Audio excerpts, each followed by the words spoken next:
One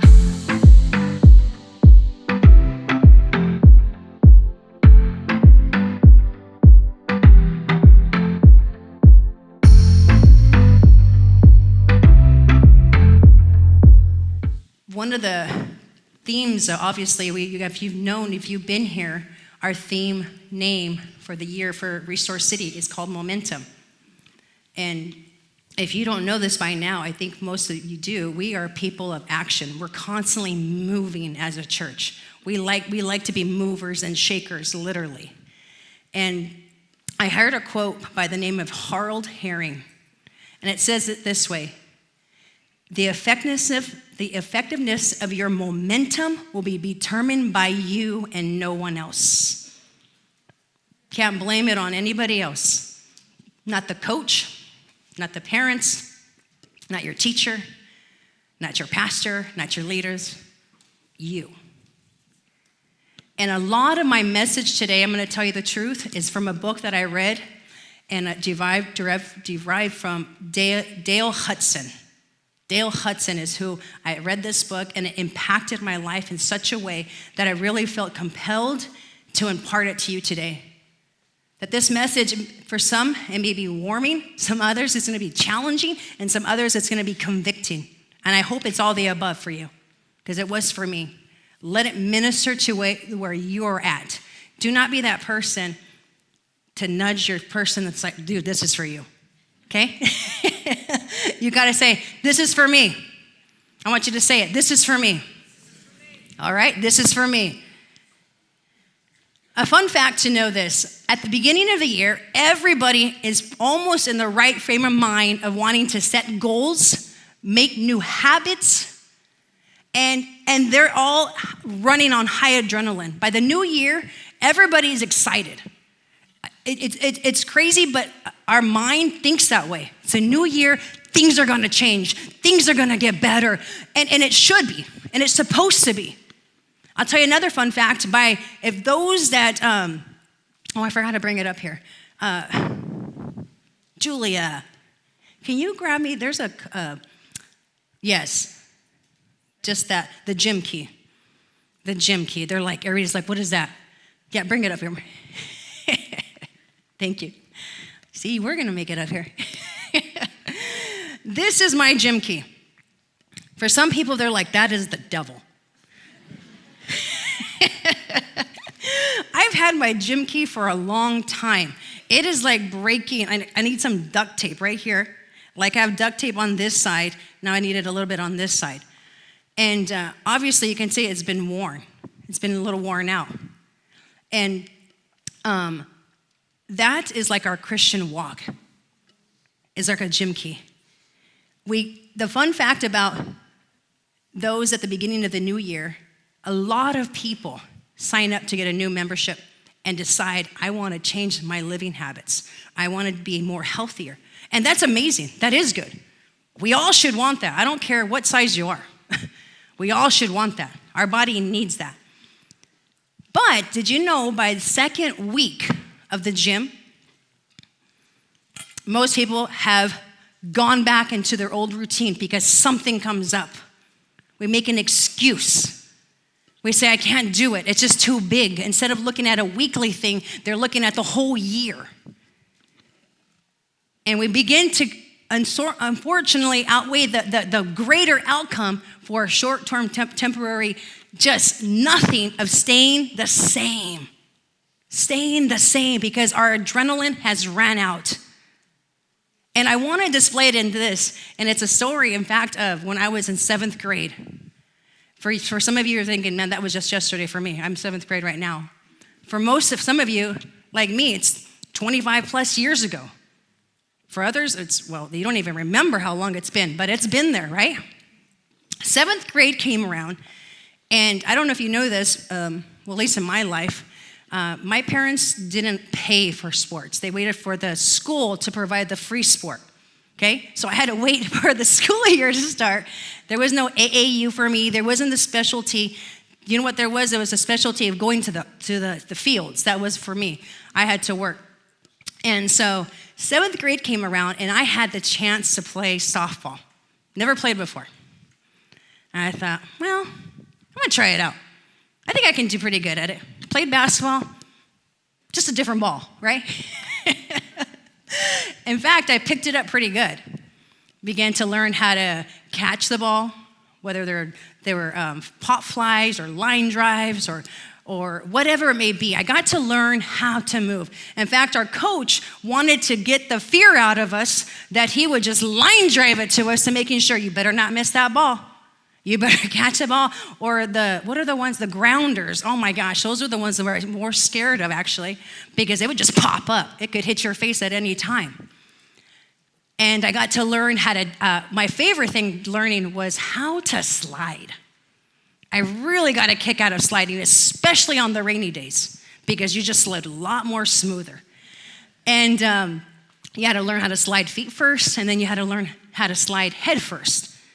And I remember learning how to be in the batter's box and how to stand and how to hold the bat, because it mattered. Everything about the sport mattered. You had to learn multiple outcomes. If the ball went one way, you better know what to do. And so it helped me thinking a lot. And so I began to enjoy the sport. I went from adrenaline to building momentum. Now, back in those days, you had A team, B team, and C team. Now, they let anybody play. They got D team. I don't even know what D team is. But any grade level, I guess, plays the sport. I have no clue how that works now. But I was so happy I made A team. I mean, I was like, yeah, it's my first year. I'm going to do amazing. And I got to play 7th grade, 8th grade, 9th grade. I was enjoying the sport. How many of you watch Sandlot? That's a goodie. If you haven't, God forgive you.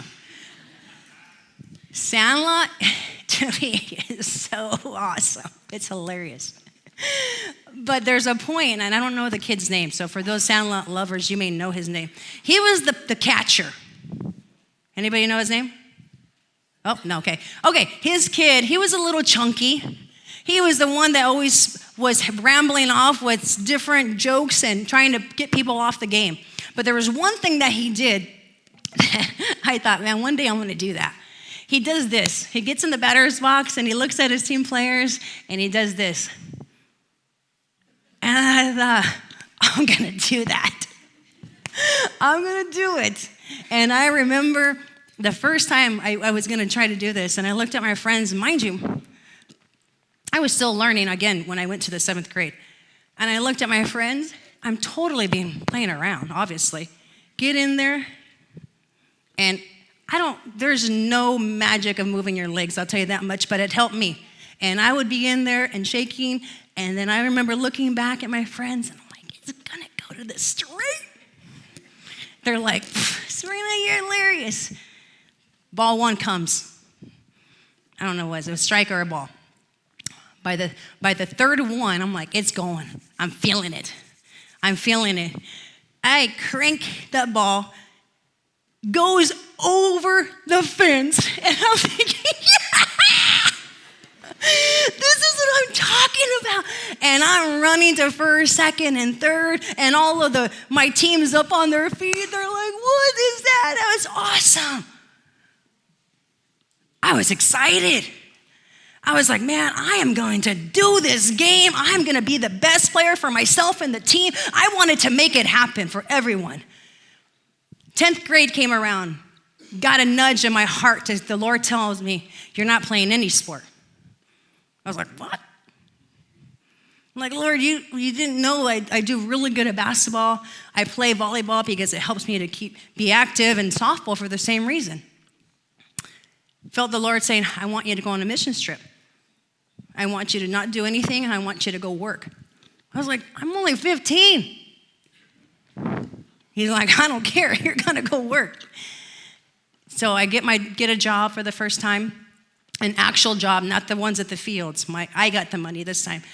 And yeah, my dad, they're like, sign your name. I'm like, man, I ain't going to see this again. And I remember coming back the 11th grade. I'm like, 11th grade year. I thought, oh, I'm going after this. I'm going to play softball. Get to tryouts. Tryouts, meaning not everybody makes a team. I was like, oh, I'm making the team. I go through the tryouts, and I begin to realize, my gosh, this is different. Like, this is not how I remember it in middle school. All of a sudden, they were throwing the ball all crazy straight, right? I thought, what the heck is that? And they're like, Sabrina, we want you to learn that. I'm like, my arm's gonna fall off. Like, not even the guys throw that way. I had to learn an entirely new thing. And then all of a sudden, I make tryouts. I made it on the team. But I'm playing a different position that I'm not really caring for. And about this time, I'm like complaining. I'm like, this sucks. This is the worst team. This is the worst sport. I begin to complain to my friends, my family. By week 2, by the time I made it on the team, there was already cuts. People didn't make it.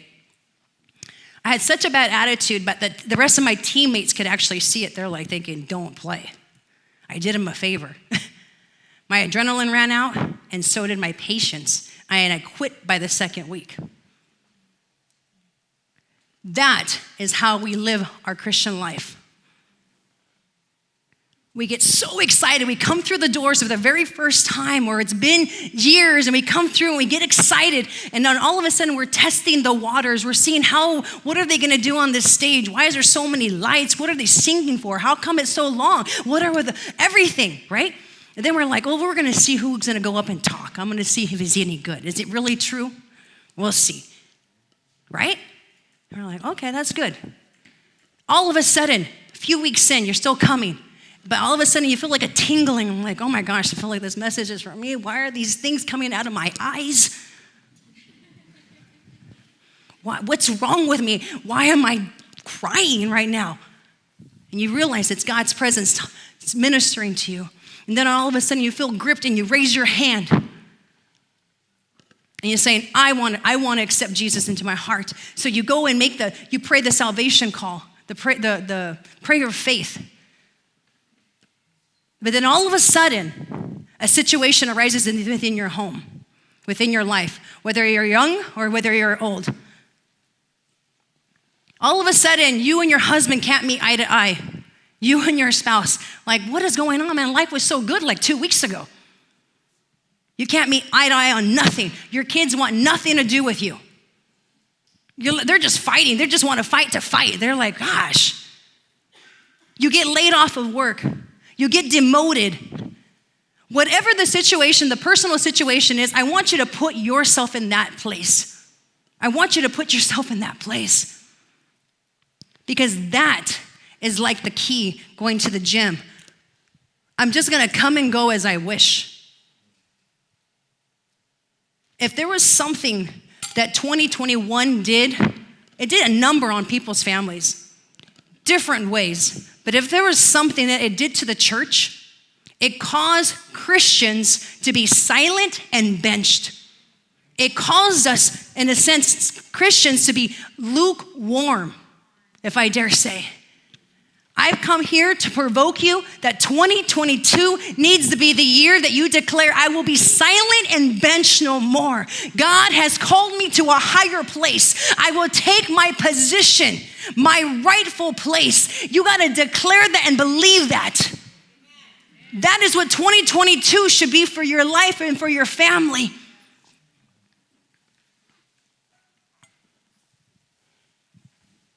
Those that, in a sense, come to the church, when we get to when we feel our adrenaline is cutting out, you know what happens? Why that happens? Because it's going to wear out. It's natural.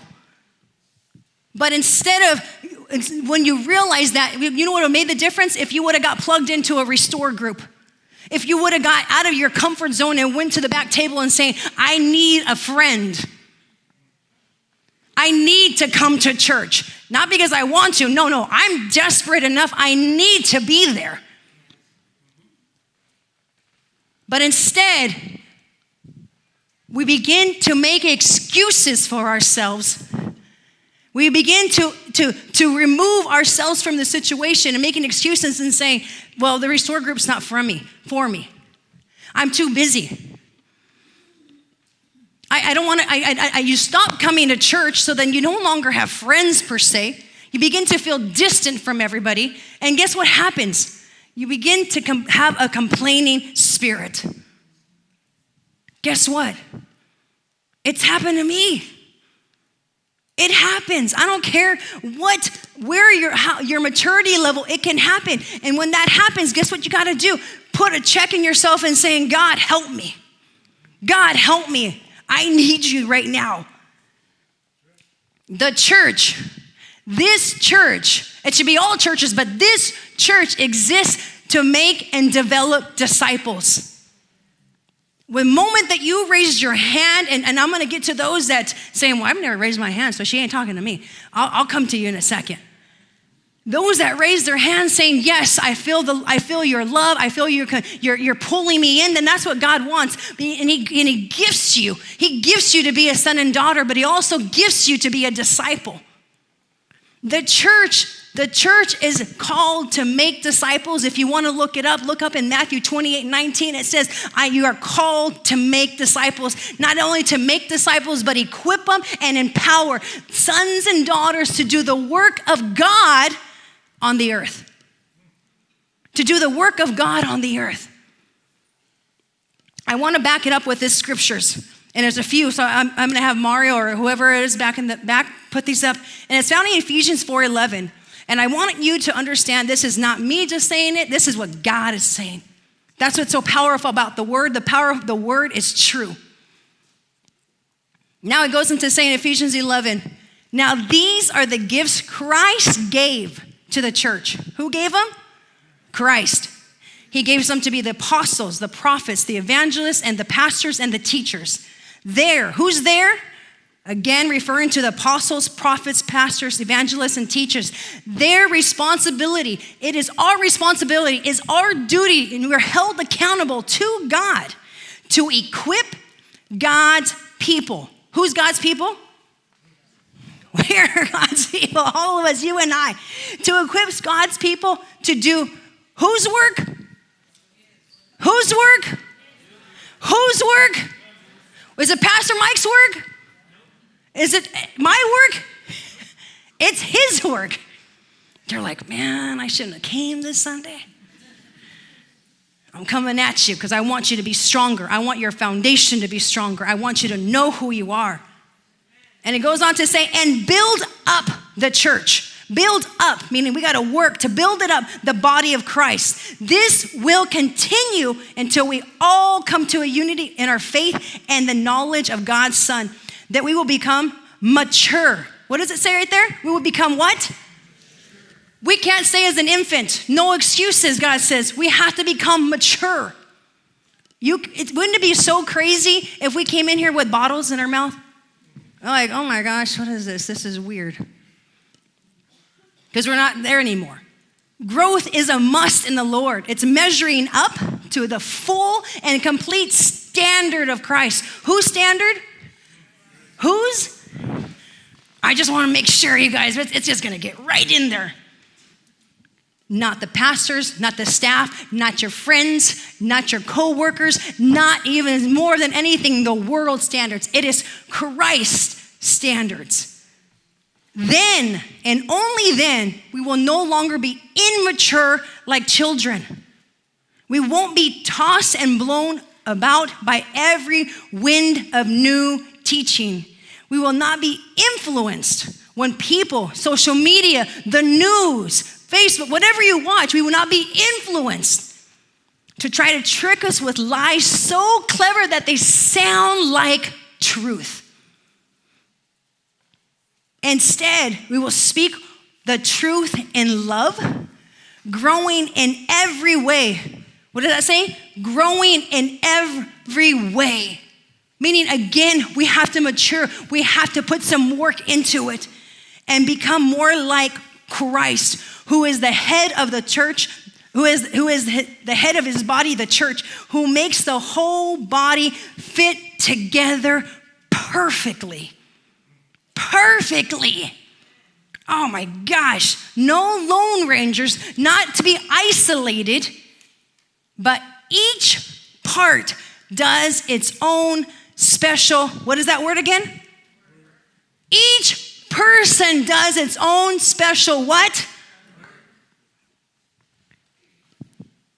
It helps the other parts grow. You doing your part helps others to grow.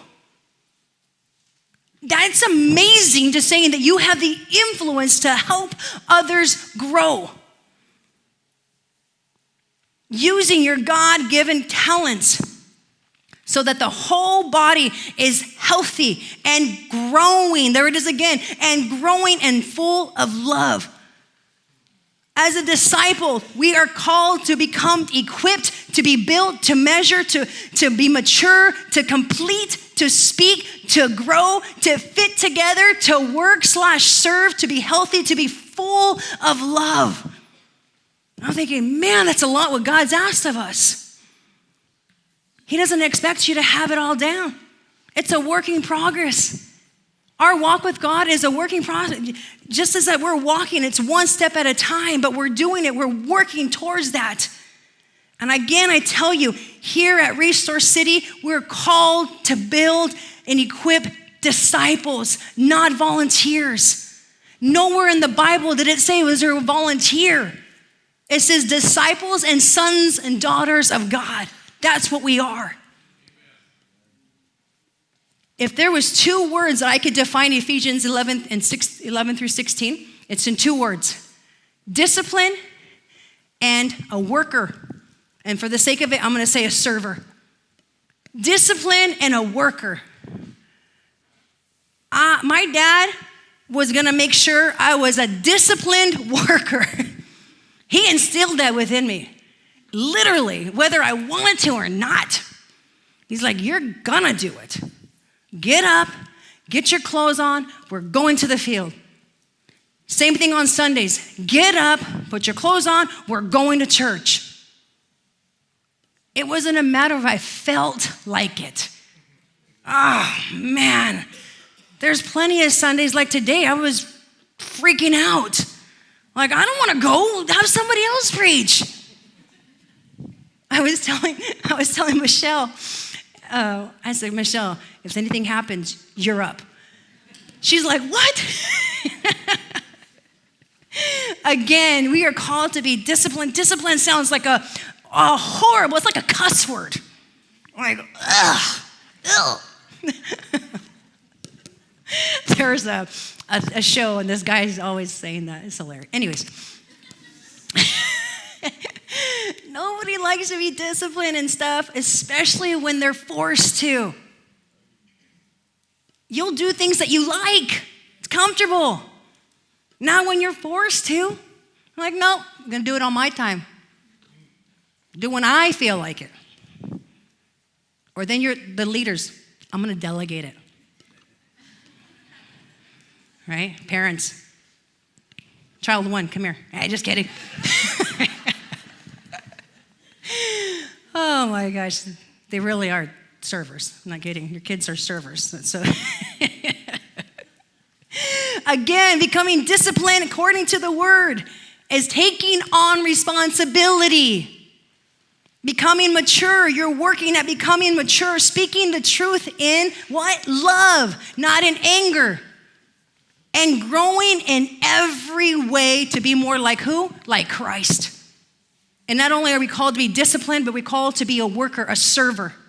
Modeling Jesus to others. We're modeling Jesus to others and using our God-given gifts to grow not just ourselves, but those around us. When I look at some of you guys, and I know you well, and I see the gifts on your life, it's flourishing in your home. It's evident. Some of you have businesses in it. Some of you guys have multiple gifts, and it's working to your advantage because you're making a lot more income because you're like, I can do this, and I can do this, and I can do this, right? Those gifts, they didn't come from you. I'm going to tell you that right now. They didn't come from you. I could say, man, I played basketball day in, day out. I practiced every single day. That's why I'm good. I still had to work at it, but I tell you what, that gift, being athletic, it's a gift. Sorry for those that are not athletic, okay? You're good at other stuff, like, I don't know. I was gonna say baking, but I'm like, I don't even like, some of you guys are really good bakers. Anyways, fill in the blank. You know what you're good at. But I tell you what, those gifts, as it says in James 1:17, those gifts are from the Father above. And I love how it says in this, every gift God freely gave, who's us? Sons and daughters. Especially when the sons and daughters recognize it, he gave them to everybody in the world. The world just doesn't recognize who it's from. Man, you're thinking, man, why does God bless those people? They're just working it. Every gift God freely gives us is what? Good and perfect. He's like, man, you're going to be the best at this. Streaming down from the Father of lights who shines from heaven. God calls us, his sons and daughters, to be disciplined and to serve, to work. There is no bench warmers. There isn't. You could be people that either come on the stage with your gifts, and they're no different from those that are in the back seat, in a sense, in the back, behind the stage. They're just as important. In fact, this morning in our team huddle, I was sharing with the team. I go, you know who was probably one of the hardest places to really work and serve in is the sound room. It's the sound board. It's not necessarily the singing. We're hoping like, man, you better be a good singer to be up here, right? But the soundboard tweaks it. The soundboard makes sure it sounds great. They're constantly moving the what are those things called? Nobody knows. Well, you know why? Because we know it's actually volunteering today, the soundboard. So he's like, I got nothing. He's like, I'm going to YouTube it. I'm going to do everything I possibly can to become good. That's what I'm talking about. Again, there is benefits to serving. You're thinking, man, is anything going to come good out of this message until of her just telling us what to do? Okay, it's not even me telling, it's God. It really is. And I'm just going to say, the moment I started serving as a young girl, the moment I started serving because I wanted to, not because somebody told me to, something shifted inside of me as a young girl at the age of 11 even. By the age of 12, I was wanting to go on a missions trip, and I told my mom, I'm going to Africa. She was like, you must be crazy. And I said, nope, I'm going. One day I'm going to go. By the age of 15, there was an opportunity. I started to work, and I made my way to go to Africa, and that month entirely changed my life. Working with kids that I was not even so much older than, and realizing they have so little, and I was able to bless them just by being there, loving on them. Couldn't speak the language, but I could love on them. I remember after we would be done serving, I would go find the kids, and I couldn't talk to them because our translators were already gone for the evening. And I remember getting a soccer ball. That's one sport I am not good in, I tell you that. But I thought, man, these kids, man, I don't know, we'll see how good they play. And I began to try to explain, we're going to do this. We're going to hit the ball, hit it over there, hit over there. I was trying my best. We stayed up almost all the way till the sun was coming down. Don't tell me that I did not have it make an impact on these young kids to be out there, that I didn't know anything about them. I know I made an impact on them, not even by my words, but by my action. Sometimes you serving doesn't have to have you saying anything. It's just you being present. There is benefits to you serving. Isn't that such an amazing? God's like, I'm going to give you gifts, and I'm going to benefit you for using those gifts. I'm going to bless you. There's benefits. Serving, just like I shared, helps you to grow in your faith. That's what was happening when I even went on the mission trip. There was no way in heck, Brother Bruce, that I was going to lay my hands on people here in church, because I don't know why. I was just more nervous. But I got the opportunity at 16 to lay hands upon a person that was literally couldn't be walking, who was crippled. And I said, no, I'm going to pray and God's going to heal him. Do you not think that built my faith when all of a sudden he threw his crutches down and was running? I was like, oh my gosh, this is real. God's real. Like I'm 16, I'm like, oh my gosh, this is amazing. That grows your faith. When you serve and all of a sudden you begin to make an impact on people around you, did you not feel like it does something inside of you? It builds something. You begin to step on it stone by stone by stone. This morning, I asked even some of our serve team disciples, and I said, hey, why do you serve? They had no clue what I was going to preach on. I want to just say, why do you serve? One of them said, it's my business.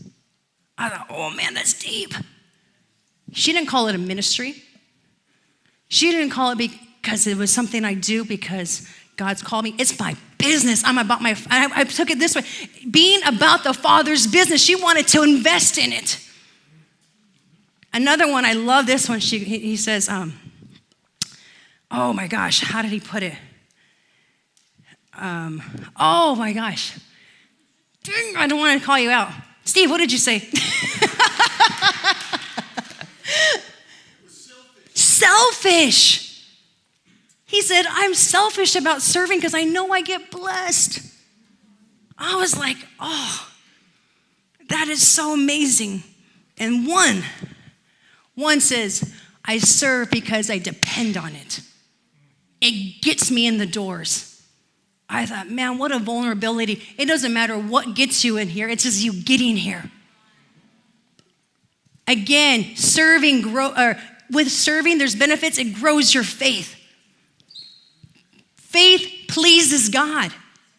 It pleases God. It says without faith, it is impossible to please God. Hebrews 6 says that. It's impossible. And not only is it pleasing to God, but when you put faith and works together, can you put the next one up really quick? Faith without works is dead. Meaning he wants you to work it. I gifted it to you, work it. It pleases him. Not only does it please and grow our faith, it also builds us for connection. Serving, when you serve, it builds connections with other believers. Sometimes you need that. It's going to those restore groups. It's getting plugged in. It's getting out of your comfort zone and saying, I want a friend, I'm going to find one. That's how you connect. We're built for that. It's in our DNA. Not only does it help us grow our faith, does it help us grow and connecting and building relationships and friendships, it helps us to be more like Jesus. It literally in serving helps us to reflect and to be more like Jesus, like it says in Mark. For the Son of Man did not come to be served, but to serve. He is our model. He served to the point when he goes to give his life as a ransom for many. God's not telling us to die on the cross, but he is saying, I want you to give your life to many in how you serve. And not only that, serving, one of the other things for serving, it helps you to use your God-given potential to the fullest. I don't want to just barely just be tapping on it. I want it to the fullest. I want to be so good that when I get to heaven, like I held nothing back, God. I did as best as I possibly could. It's using your God-given gift to the fullest. Just as Jesus was about the Father's business, we are called to be about the Father's business.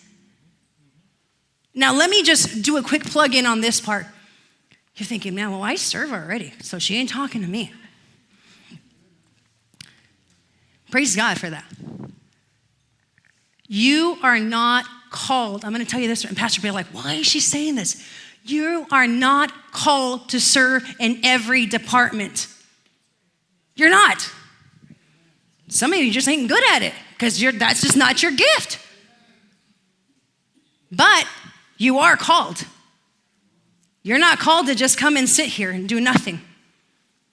You're called, whether it's on a Sunday or whether it's through the week, whether it's in this church or whether it's at your home. Let me just say this. You're thinking, well, I serve at work. No, you get paid at work.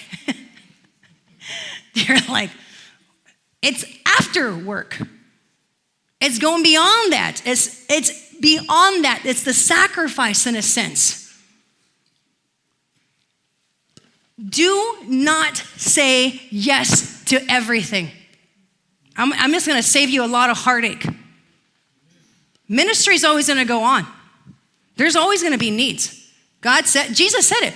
Pray to the Lord of the harvest to send who? The laborers. What did he was saying? I got to get some laborers.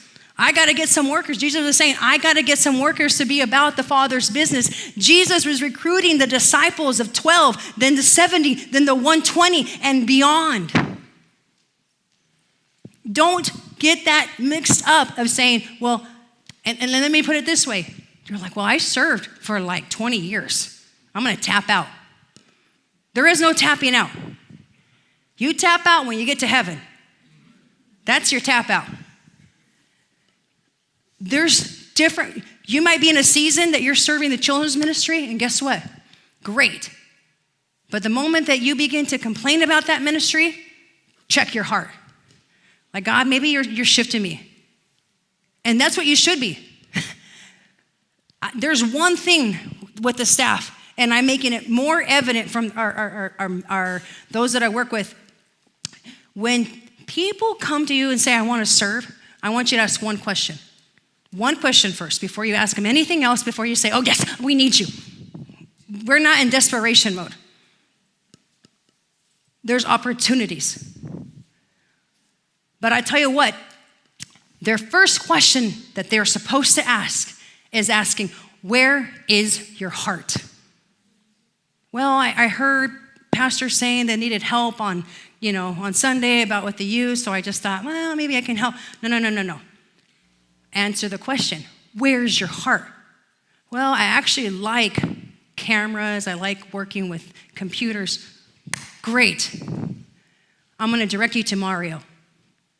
Because we want you to be fulfilled in the gift and what God has given you. There might be times where you might be serving in an area, but it's temporary. You got to make sure when to shift. Do not stay there. You're going to burn out. You're going to leave the church and saying, poor me. How can they not have looked? It needs to sometimes be you. Sometimes we can't see it. Don't be so quick to say yes. And I mean that as much as God's wanting you to serve, God's saying, we are this year, not only are we talking about momentum, this is the momentum part that I'm getting at. It's about your spiritual growth. Your spiritual growth happens when you serve, but it also happens when you're attending church. We want to recognize when you're not just saying, you know what? I feel like I just need to stop for a season. We want to respect that. We want you then during those times to get filled up, not stay away from the church. That's just going to cause you to die more. It does. You're going to see every little thing wrong with it. Why? Because you're not checking this. You're saying it's their fault. And not only is there benefits to serving, there's also the opposite when you don't serve. When you're not doing what God has called you to do. As according to Ephesians, when you're not doing what God calls you to do and not serving, your faith begins to dwindle. You stop reading your word. You stop praying. Again, you stop coming to church. And then you wonder why. Why am I just surviving instead of thriving? It's the heart. Not only does it stunt your faith, but it also causes you to lose friends, the connection aspect. You feel like, gosh, nobody's talking to me. You know what you have? A pity spirit. Poor me, how come I'm not getting that text? Let me make sure. Is my notifications on? Half the time we don't even know it as part of the staff. We're not mind readers. Let me rephrase. I'm not that prophetic to know that. You're like, if I was, I would be a millionaire right now. I'll playing that lotto, Angie. bless me, bless the church, and bless everyone else around me, right? And we see everything wrong about the ministry. We see everything, and we have this again. And we say, well, I'm done. I'm clocking out. We begin to mirror being a disciple as simply a volunteer. Did my time, done. God didn't create volunteers. As sons and daughters, he only created disciples. And not serving, it stunts your God-given gift because you're not using it to the full capacity. And I'm not just talking about serving in this house. I'm talking about serving in every house that you're a part of. That's talking about your job, your home, your children. How are you serving your children? How are you modeling serving? Are you getting together with them and reading the word? Are you praying together? Are you praying with your spouse? How are you modeling? Why would they want to be like you? They should aspire to be, I want to be exactly like dad. I want to be exactly like my mom. My mom is one of my heroes. That woman, man, she's a character, I tell you that much. Everybody thinks, oh, sweet Sabrina. I was like, Mom, they don't know the other Sabrina. No, I'm kidding. She really is sweet. I tell her, Mom, I didn't get the gift of sweetness. I definitely got Dad's side more. I'm like, your other daughters, maybe Mary. I don't know about the other ones. They didn't get it either. Good luck, Stephen. No, I'm kidding.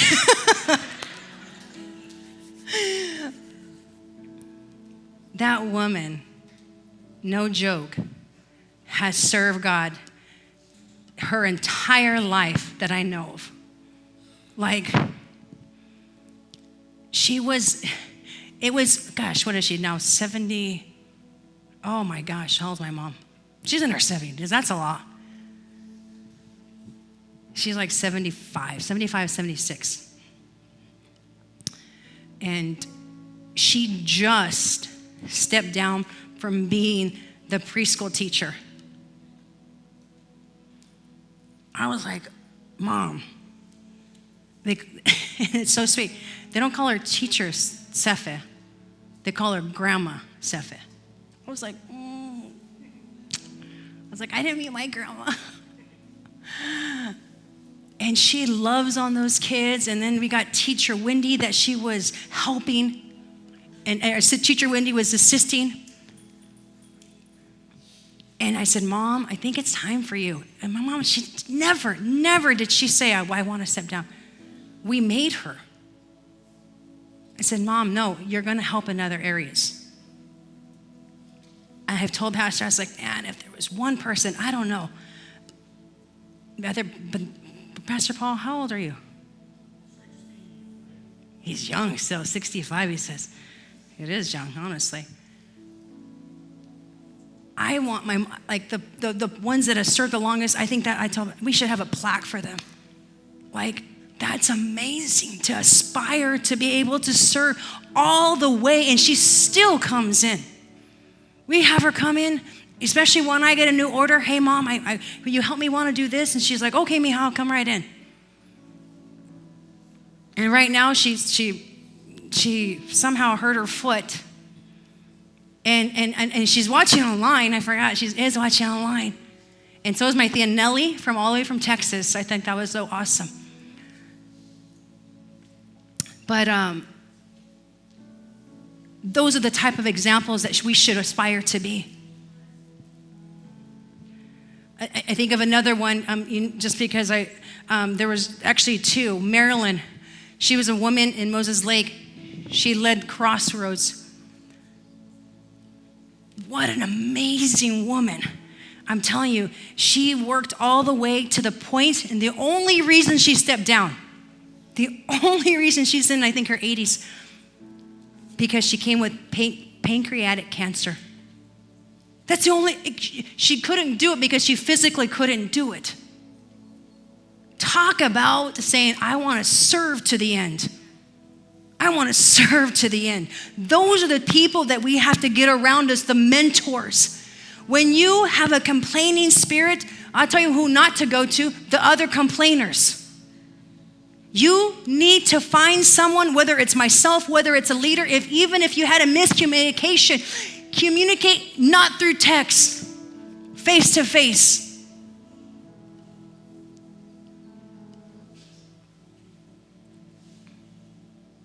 God has called us to serve, to build the kingdom, to truly build the kingdom.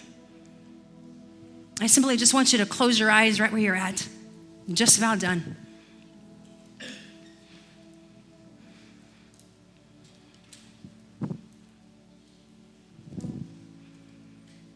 And maybe some of you are thinking like, God, I want to have those benefits. I want a better life for myself. I want to become a better dad, a better mom, a better daughter, a better son, whatever it may be. I want to become better. I want to truly get those benefits. I want to grow in my faith. I want to connect. I want to fulfill my God-given purpose.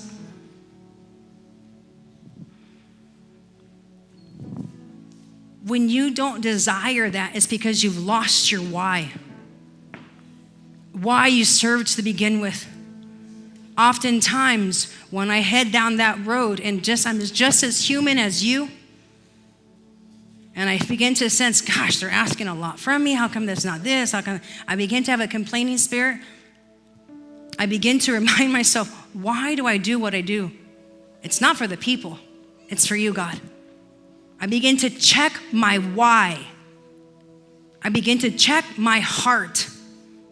I begin to take time aside.